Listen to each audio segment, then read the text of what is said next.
কি পাওয়া যাচ্ছে না মানে?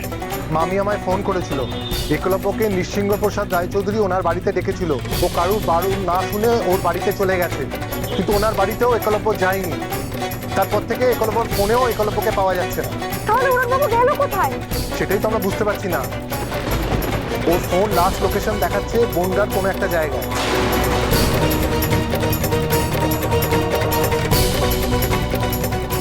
বনগাঁ? ওখানে উড়নবাবু কি করতে গেছে? তুই ওখানে লোক পাঠিয়েছিলিস? পাঠিয়েছিলাম, আমাদের টিম ওখানে গেছিল।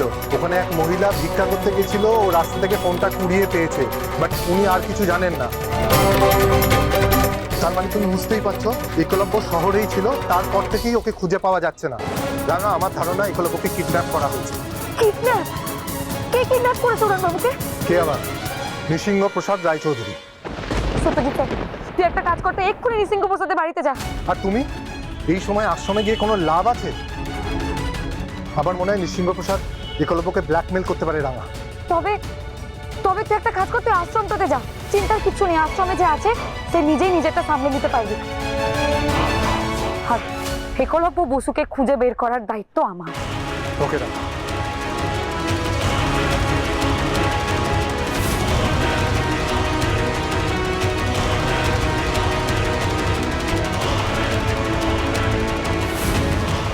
অফিসার, এখানে পুলিশ পিকেটিং রাখো, আমি অন্য জায়গায় যাচ্ছি, আপনি এখানেই থাকবেন, আমি ফোনে যোগাযোগ রাখবো। ওকে? কি হ্যাঁ, এবার বলো নৃসিংহ প্রসাদ এত উতলা কেন হয়েছে? এত উতলা কিসের জন্য? হ্যাঁ, তোমরা দুজন মিলে কি ঘট পাকাচ্ছ বলো তো? ওর মেয়েও তো আবার অস্ত্র পাচারের সঙ্গে যুক্ত হয়ে, বাবা রে। আঞ্জালি, আঞ্জালি, হ্যাঁ আমি তোদের বলছি ওকে ছাড়িস না, কিন্তু ও সব জানে। একবার পালিয়ে গেলে কিন্তু আর ধরতে পারবি ওকে, বলে দিলাম। এই তোমার যদি সন্দেহ হয় তাহলে পুলিশে যাও, প্রমাণ করো যে আমি অপরাধী।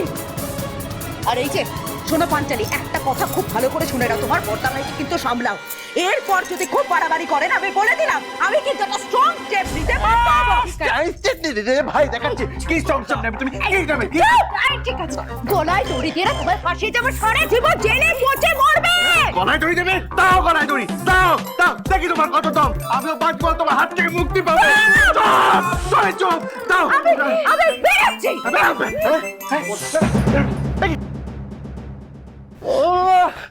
তোকে ছাড়াটা ঠিক হলো না অঙ্কুর। আচ্ছা ঠিক আছে, তুমি একটু ঠিক নেই।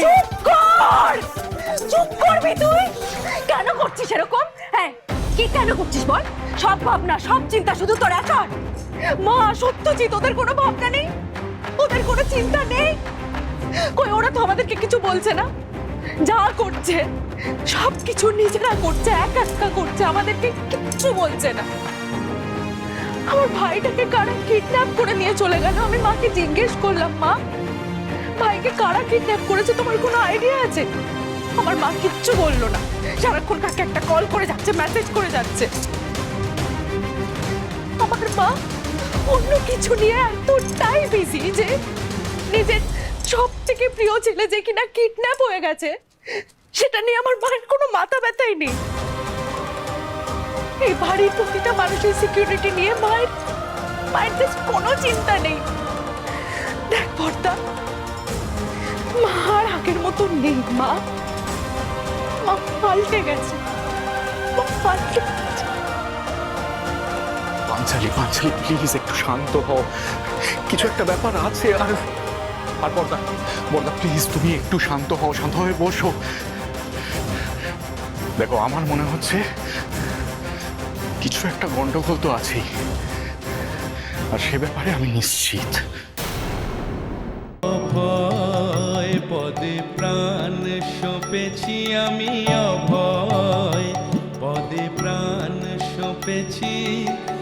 আর কি জমের ভয় রেখেছি, আর কি জমের ভয় রেখেছি। অভয় পদে প্রাণ সপেছি আমি, অভয় পদে প্রাণ সপেছি।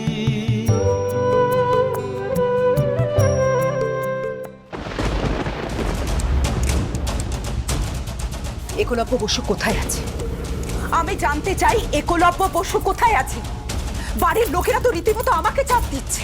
আরে বাবা, পুরো ব্যাপারটা তো ঘোটালা হয়ে আছে। ওই ওই আশ্রমে সন্ন্যাসিনী রাঙা নাকি জঙ্গলের মেয়েটি রাঙা, সেটা নিয়ে তো একটা চরম কনফিউশন হচ্ছে। আপনি জানেন, আমার শাশুড়ি মা আর আমাদের ননদের হাজবেন্ড সত্যজিৎ, ওরা দুজনে মিলে কোনো একটা প্ল্যান করছে যার কিচ্ছু আমরা জানি না। আপনি তো এসব নিয়ে আমার সঙ্গে কোনো আলোচনাই করেননি। এদিকে একলব্যকে কে তুলে নিয়ে গেছে, কারা তুলে নিয়ে গেছে, কোথায় তুলে নিয়ে গেছে, আমি কিচ্ছু জানি না।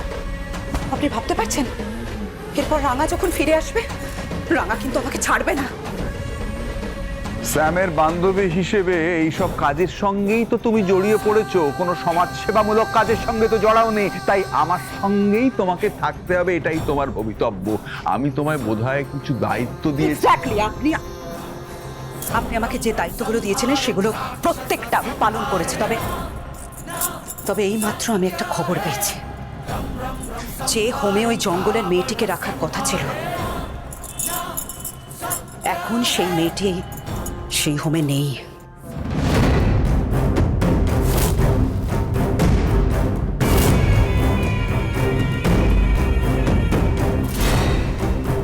সারাদিন বাড়িতে বসে বসে এখন এই খবর দিতে এসেছো আমাকে? বাইরে কি ঘটছে কোনো খবর রাখো? একটা অজ্ঞাত পরিচয় মেয়ে, কালো জ্যাকেট পরে, মুখটা কালো কাপড়ে ঢেকে, আমি যেসব স্টুডেন্টদের দিয়ে এই গোলমালটা পাকানোর চেষ্টা করেছিলাম, যাদের হাতে হাতে আর্মস তুলে দিয়েছিলাম, তাদের প্রত্যেকের বাড়িতে গিয়ে তাদের বাড়ির লোকেদের শাসিয়েছে, থ্রেট করেছে যে তারা যদি তাদের ছেলেদের অ্যালাউ করে আর্মস নিয়ে মুভমেন্ট করতে, তাহলে তাদের বাড়ির ওপর সর্বনাশ নেমে আসবে। তুমি জানো জানো জানো ওই কালো কালো পোশাক পরা, কালো মুখোশ ঢাকা মেয়েটাকে? Do you know anything? না, আমি জানি না, আমি কিচ্ছু জানি না। তবে কেন জানি না, আমার বারবার মনে হচ্ছে যে ওই জঙ্গলের মেয়েটা যখন ওই হোমে নেই, তার মানে কি কালো পোশাক পরা মেয়েটাই সেই মেয়েটা?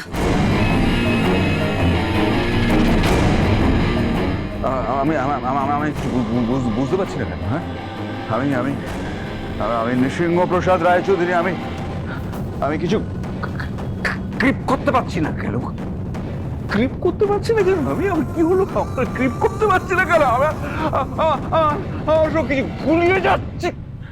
কুল কুল কুল কুল কুল কুল নৃসিংহ প্রসাদ, কুল মিউজিক মিউজিক।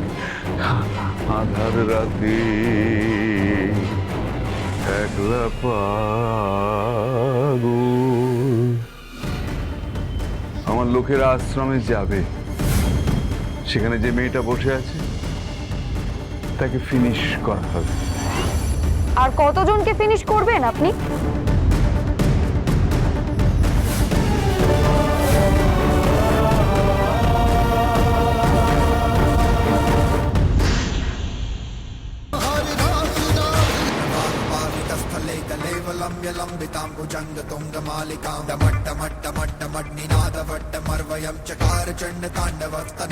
शिव शिवं चटाटविकलज्वल प्रवाह पावितस्थले गलेवलम्ब्यलम्बितां भुजङ्गतुङ्गमालिकां डमट्टमट्टमट्टमट्निनादवट्टमर्वयं चकारचण्डताण्डवस्तनो।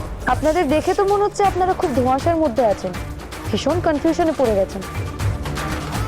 চিন্তা করবেন না, আপনাদের সমস্ত কনফিউশন আমি দূর করব।